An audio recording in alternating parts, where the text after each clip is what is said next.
कि हम लोगों की बात पर जरूर गंभीरता पूर्वक ध्यान। जब धर्म की जनगणना हो रही तो जाति का क्यों नहीं होना चाहिए, इसका जवाब दीजिए। पहले देश के प्रधानमंत्री जी का निर्णय हम देशवासियों को, बिहार प्रदेशवासियों को शरांखों पे रहेगा।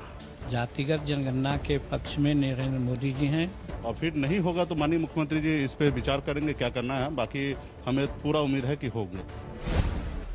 જાતિ આધારિત વસ્તી ગણતરી એ બિહારના રાજકીય પક્ષોને એકજૂટ કરી દીધા છે। એકબીજા પર વાર પલટવાર કરવાનો એક પણ મોકો ન છોડતા નીતિશ કુમાર અને તેજસ્વી યાદવ આજે જાતિ આધારિત વસ્તી ગણતરીના નામે એક સાથે આવ્યા। 10 પાર્ટીના નેતાઓએ બિહારના મુખ્યમંત્રી નીતિશ કુમારના નેતૃત્વમાં પ્રધાનમંત્રી મોદી સાથે મુલાકાત કરી અને જાતિ આધારિત વસ્તી ગણતરી કરવાની પૂરજોશથી માંગ કરી। मिलकर के सब लोगों ने अपनी बात रखी है और सबकी बात ध्यानपूर्वक सुने, तो इसलिए हम लोगों को भरोसा है कि हम लोगों की बात पर जरूर गंभीरता पूर्वक ध्यान। हर कम्युनिटी के लोग, हर पॉलिटिकल लोग एकजुट हैं इस विषय पर, ये आप जान लीजिए। इसलिए ये ऐसा कुछ नहीं है कि इसका कोई राजनीतिक मतलब है, ये लोगों के हित में निर्णय है, लोगों के हित की बात। हम जाति का छोड़ दीजिए, धर्म की जनगणना क्यों जरूरी है, आप ये बताइए। जब धर्म की जनगणना हो रही तो जाति का क्यों नहीं होना चाहिए, इसका जवाब दीजिए। पहले એવો પણ સવાલ ઉઠી રહ્યો છે કે શું જાતિ આધારિત વસ્તી ગણતરીના નામે નીતિશ કુમાર અને લાલુ પ્રસાદ ફરી એકબીજાની નજીક આવી રહ્યા છે, પરંતુ લાલુ પ્રસાદ યાદવના પુત્ર તેજસ્વી યાદવે આ સવાલોને ફગાવ્યા। ऐसी राजनीति जो है, नेशनल इंटरेस्ट, कोरोना महामारी में भी हम लोगों ने सहयोग दिया था सरकार को, मदद बोला भी था मुख्यमंत्री जी को हर एक बाटे में, जहां जरूरत पड़ेगी हम देंगे। तो जब भी इस तरह के जब सवाल आएंगे तो हम लोगों को एक होना होगा। तकरीबन पौने घंटे का मीटिंग चला और माननीय प्रधानमंत्री जी ने सभी का बात उन्होंने सुना और मुझे उम्मीद है कि समय आते हुए इस पर निर्णय लेंगे। पीएम मोदी समक्ष आज बिहारनी राजकीय पार्टीओना नेताओए पोतानी बात राखी, परंतु आखरी निर्णय प्रधानमंत्री मोदीए लेवानो छे। एक समय सरदार वल्लभभाई पटेल जाति आधारित मतगणतरीनी मांगने फगावी चूक्या हता। सरदार पटेलना आदर्श पर चालती सरकार माटे निर्णय लेवो घणो मुश्केल साबित थशे।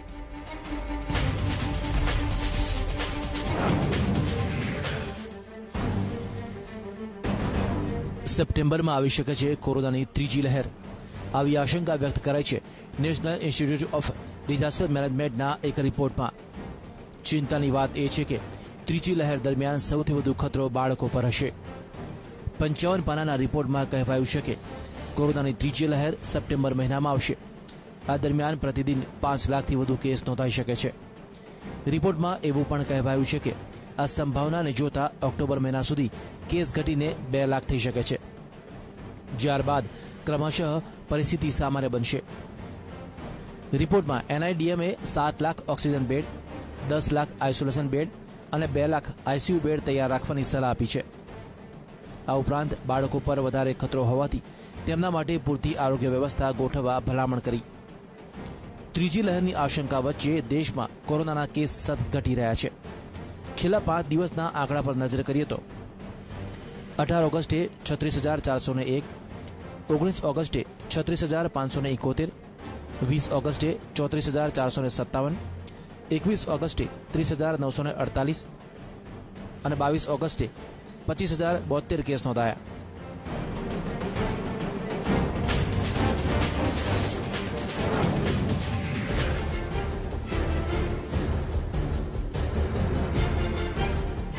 પંજાબ કોંગ્રેસમાં શરૂ થયો છે નવો વિવાદ અને વિવાદનું કારણ બની છે નવજોતસિંહ સિદ્ધુના સલાહકારે શેર કરેલી એક તસવીર। આ છે નવજોતસિંહ સિદ્ધુના સલાહકાર માલવિંદરસિંહ માલી, જેમણે ફેસબુક પર પૂર્વ પ્રધાનમંત્રી ઇન્દિરા ગાંધીનું એક વિવાદિત પોસ્ટર શેર કર્યું। પોસ્ટરમાં શીખ રમખાણને લઈને ઇન્દિરા ગાંધીનું વિવાદિત કાર્ટૂન બનાવાયું। આ પહેલા માલવિંદરે જમ્મુ કાશ્મીરને અલગ દેશ દર્શાવ્યો હતો। પંજાબ કોંગ્રેસમાં હજુ સિદ્ધુ અમરિંદરનો ઝઘડો શાંત જ થયો હતો, ત્યાં નવો વિવાદ સામે આવતા ત્યાં ભાજપને પલટવાર કરવાનો મોકો મળ્યો। आज हम सवाल पूछ रहे हैं, क्या ये जो एडवाइजर हैं सिद्धू जी के, राहुल जी के कहने पर अपॉइंट किया गया था? इसका जवाब सिद्धू जी भी दे और इसका जवाब राहुल गांधी भी दे। जो कि कांग्रेसમાં જ માંગ ઉઠી છે કે માલવિંદરસિંહ માલીની પાર્ટીમાંથી હકાલપટ્ટી કરવામાં આવે। जो व्यक्ति ये मानते ही नहीं कि जम्मू कश्मीर भारत का हिस्सा है, तो क्या उनको इस मुल्क में, पार्टी तो आप छोड़िए, इस मुल्क में भी रहने का हक है। तो विवाद વધતા અમરિન્દરસિંહે પણ માલીને હદમાં રહેવાની ચેતવણી આપી।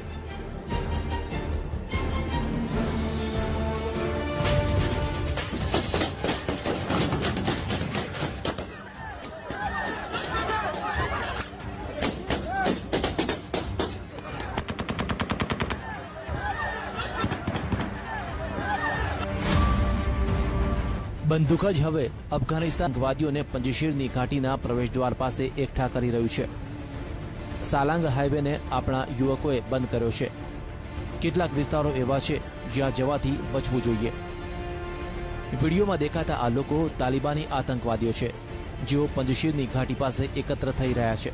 જો કે પંજશીરમાં તાલિબાનની રાહ એટલી સરળ નથી, કારણ કે પંજશીર વિસ્તાર નોર્ધન અલાયન્સનો ગઢ છે।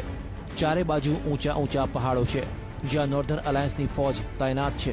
એવામાં તાલિબાની આતંકવાદીઓ પર પહાડથી ફાયરિંગ કરવામાં આવશે અને આ સ્થિતિમાં તાલિબાની આતંકવાદીઓનું બચવું મુશ્કેલ હશે। હાલ તાલિબાનનો કાબુલ સહિત અફઘાનિસ્તાન પર કબજો છે। એવામાં અફઘાનિસ્તાનને આઝાદ કરવા માટે નોર્ધન અલાયન્સે હજુ લાંબી લડાઈ લડવી પડશે। જો કે આ એક શરૂઆત છે અને લોકતંત્રમાં વિશ્વાસ રાખતા લોકો અમરુલ્લાહ સાલેહ અને નોર્ધન અલાયન્સની સફળતા માટે દુઆ કરી રહ્યા છે।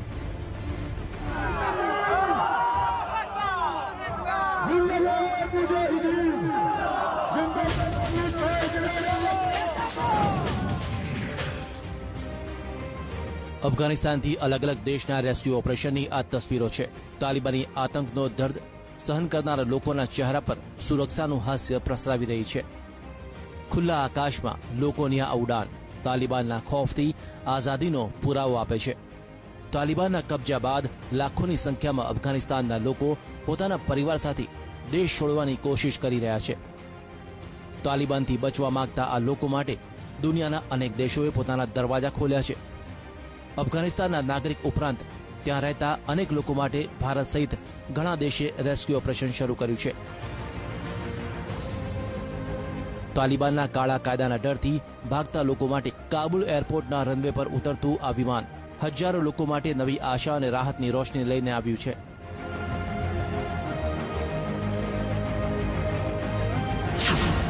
કાબુલમાં અત્યાર સુધી અમેરિકાએ 17,000, બ્રિટને 1200, ઇટલીએ 1,000, કતરે 7,000, યુરોપિયન યુનિયને 500, ફ્રાન્સે 570, સ્પેને 500, તુર્કીએ 552, ડેનમાર્કે 320, સ્વિટ્ઝરલેન્ડે 230, ભારતે 736, જર્મનીએ 172 અને ઓસ્ટ્રેલિયાએ અફઘાનિસ્તાનમાંથી 26 લોકોનું રેસ્ક્યુ કરી પોતાના દેશમાં પનાહ આપી છે।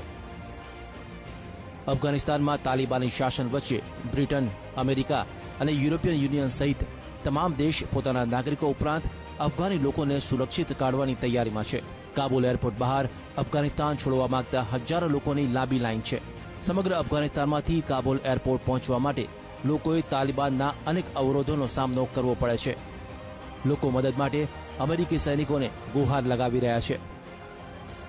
તો આ તરફ પહેલેથી જ શરણાર્થીના સંકટનો સામનો કરતા દુનિયાના અનેક દેશ માટે અફઘાનિસ્તાનથી આવેલા શરણાર્થીઓ નવી પરેશાનીનું કારણ બન્યા છે।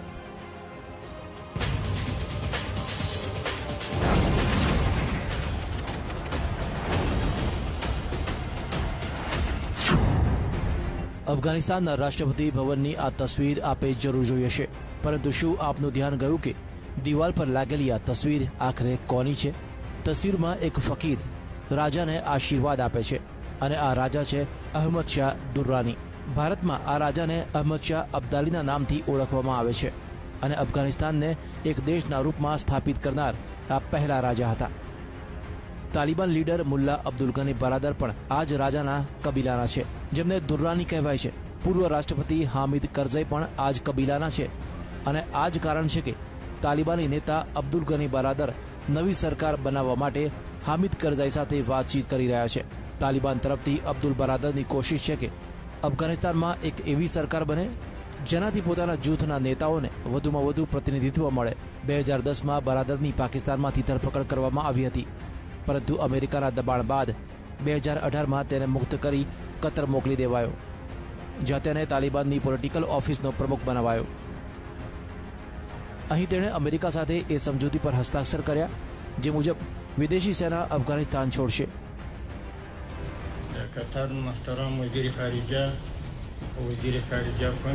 આ દ્રશ્યો એ સમયના છે જ્યારે અમેરિકા સાથે શાંતિ વાર્તાની શરૂઆત કરવામાં આવી હતી. હવે આપને તાલિબાની પ્રવક્તાનું એ નિવેદન સંભળાવીએ જેનાથી તાલિબાનમાં अब्दुल बरादर ने शू हैसियत है तेनो ख्याल आवश्य. अफगानिस्तान अब भी हमने जिहाद किया ऑक्यूपेशन के खिलाफ 20 साल से और हम वो दोहा एग्रीमेंट भी साइन किया और इसके बिना पर अमेरिका गए हैं. लेकिन अभी जो मुज़ाकरात हो रही है ये तो हमारे लीडर सुप्रीम लीडर जो है उसके हिदायत के मुताबिक हो रही है. ये तो ऐसा नहीं है कि हमने अलग ये मुज़ाकराती टीम बनाया है और अलग पॉलिसी है, उसकी लीडरशिप के तहत हो रही है. मुल्ला अब्दुल गनी बरादर એ 4 લોકોમાંના એક છે જેમણે 1994માં અફઘાનિસ્તાનમાં તાલિબાન આંદોલનની શરૂઆત કરી હતી.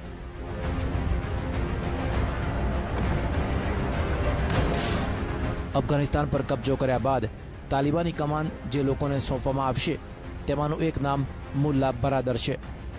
તાલિબાન મુલ્લા બરાદરને રાષ્ટ્રપતિ જાહેર કરી ચૂક્યું છે. હાલ તો બરાદર શાંતિની વાત કરી રહ્યા છે પરંતુ તેમની કથની અને કરની વચ્ચે ઘણો ફરક છે.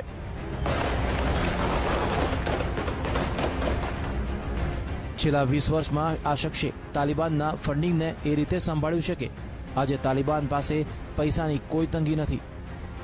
નાટોના રિપોર્ટ મુજબ 2020માં તાલિબાનનું બજેટ $1.6 બિલિયન હતું જેની પાછળ બરાદરની મહત્વની ભૂમિકા હતી. મુલ્લા બરાદર એટલો શાતિર છે કે તેણે વર્ષ 2018માં શરૂ થયેલી વાતચીત બાદ ફેબ્રુઆરી 2020માં બંને પક્ષો વચ્ચે સમજૂતી કરી. એ નક્કી કર્યું હતું કે અમેરિકા અફઘાનિસ્તાનમાં પોતાની સેનાને પરત બોલાવશે અને તાલિબાન અમેરિકાની સેના પર હુમલો નહીં કરે. અમેરિકાએ તો એ સમજૂતી મુજબ પોતાની સેનાની વાપસી શરૂ કરી પરંતુ તાલિબાને શાંતિ સમજૂતીને બાજુએ મૂકી અફઘાનિસ્તાન પર કબજો કરવાની શરૂઆત કરી. હવે સ્થિતિ એ છે કે તાલિબાનના આ નેતાની ગણતરી આગામી રાષ્ટ્રપતિના રૂપમાં થઈ રહી છે. જો કે મુલ્લા બરાદરની રાહ એટલી સરળ નથી કારણ કે અમેરિકા સહિત અનેક દેશોએ સ્પષ્ટ શબ્દોમાં તાલિબાની સત્તાને માન્યતા આપવાનો ઇનકાર કર્યો છે.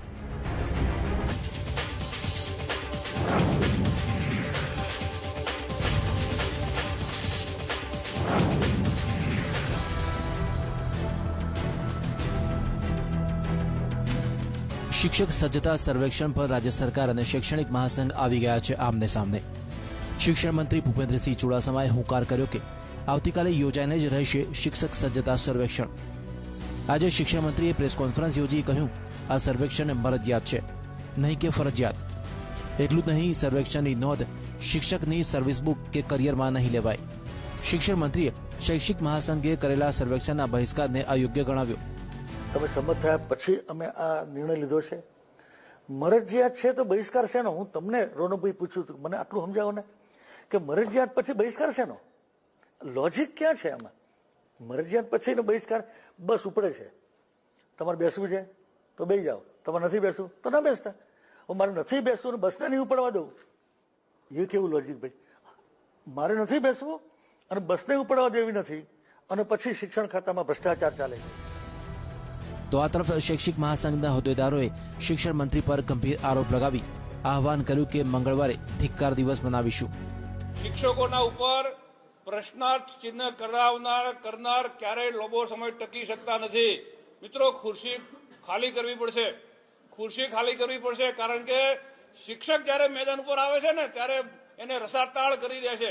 આજે શિક્ષકને ફરજ પાડી એને પ્રેશર લાવીને કેટલાક લોકોને ખોળે બેસાડીને ગુજરાતની અંદર દિવસથી કરીને રાત સુધી શિક્ષકોના ઘરે જઈને આનંદ વિનંતી કરીને પરીક્ષામાં બેસાડવા માટે એને મજબૂર કરવામાં આવી રહ્યા છે. મિત્રો, વાતાવરણ ઢોળાયું છે. જો કે પ્રાથમિક શિક્ષક સંઘ સર્વેક્ષણનું સમર્થન કરી રહ્યું છે. પ્રાથમિક શિક્ષક સંઘના પ્રમુખ દિગ્વિજયસિંહ જાડેજાએ ચીમકી ઉચ્ચારી કે જો 95% શિક્ષકો સર્વેક્ષણનો બહિષ્કાર કરશે તો પદ પરથી રાજીનામું આપીશ. ઉકળાટ એટલે વધી રહ્યો છે કે આ શિક્ષકોને જ્યારે અમે 95%ની હાકલ કરી છે એના બદલે આજે 95% દેવા તૈયાર થઈ ગયા છે. એટલા માટે એની જે હવા નીકળી ગઈ છે એ હવાના કારણે હવા ત્યાં મારે છે એવું હું સ્પષ્ટ કહી શકીશ. રાજ્યના પ્રાથમિક શિક્ષકો આવતીકાલે જેને ડાઉનલોડ કરી, કોને કરી, શું કરી, જે વાત કરવી એ કરે. આવતીકાલે શિક્ષકો જ્યારે પરીક્ષા દઈને બહારની સંરક્ષણની કસોટી પૂર્ણ થશે ત્યારે આપને ખબર પડશે કે આ રાજ્યના સમર્થનમાં આજે એ લોકો રદ કરાવવા માટેના પ્રયત્ન કર્યા. માનનીય શિક્ષણ મંત્રીએ કીધું કે મરજિયાત છે, મરજિયાત હોય પછી એનો બહિષ્કાર ના હોય.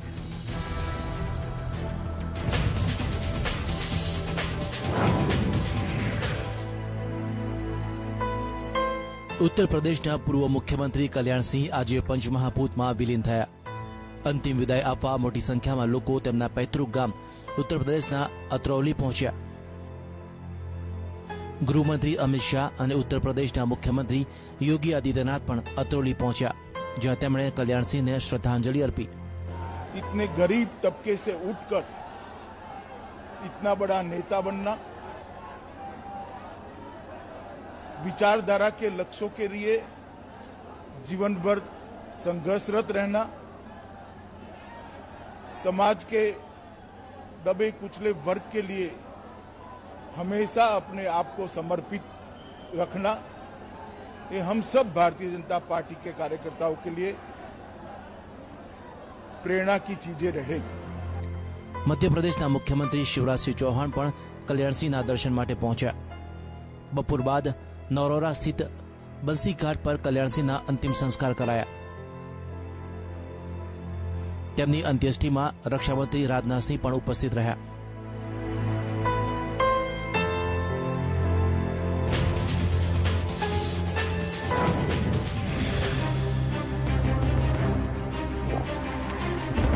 પહેલી નજરમાં આપને આ દ્રશ્યો જોઈને એવું લાગશે કે કોઈ જ્વાળામુખીમાંથી નીકળતો ધુમાડો છે,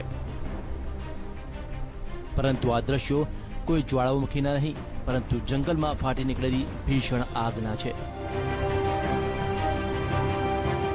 દ્રશ્યો અમેરિકાના કેલિફોર્નિયાના છે, જ્યાં જૂન મહિનાના અંતિમ સપ્તાહથી લાગેલી ભીષણ આગ હજી પણ બેકાબુ છે. ધીમે ધીમે કરીને આગે સમગ્ર જંગલ વિસ્તારને પોતાની ઝપેટમાં લઈ લીધું છે. જંગલમાં લાગેલી આગ અત્યાર સુધી 500 વર્ગ કિલોમીટરના વિસ્તારમાં ફેલાઈ ચૂકી છે. આગના કારણે અંદાજે 8,000થી વધુ ઘરને નુકસાન પહોંચ્યું છે. આગથી આસપાસના વિસ્તારનું તાપમાન 50 ડિગ્રીને પાર પહોંચ્યું છે. ભારે પવનના કારણે આગની જ્વાળા વધુ ઝડપથી ફેલાઈ રહી છે. ગ્રીડ સિસ્ટમ પર આગની અસર થતાં કેલિફોર્નિયાના અનેક વિસ્તારોમાં વીજ સંકટ પેદા થયો છે. આગ પર કાબુ મેળવવા માટે વન વિભાગ અને ફાયર બ્રિગેડની ટીમને ઘણી મુશ્કેલીનો સામનો કરવો પડી રહ્યો છે, કારણ કે પવનની ઝડપ વધુ હોવાથી હેલિકોપ્ટર પરથી ચલાવાતો પાણીનો મારો જમીન સુધી નથી પહોંચી શકતો, જેના કારણે આગ પર કાબુ મેળવવું મુશ્કેલ બન્યું છે. આગ માત્ર જંગલ વિસ્તાર પૂરતી જ સીમિત નથી રહી. આગનું આક્રમણ શહેરી વિસ્તાર સુધી પણ પહોંચ્યું છે. આ દ્રશ્યોને જુઓ. આગની જ્વાળામાં અનેક મકાનો, ઇમારતો અને વાહનો બળીને ખાખ થઈ ગયા.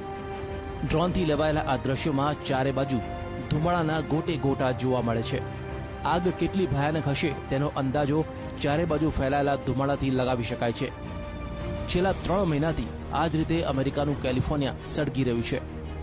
જો આગની જ્વાળા પર કાબુ નહીં લેવાય તો આગામી દિવસોમાં અમેરિકાનું તાપમાન વધુ ઉંચકાશે.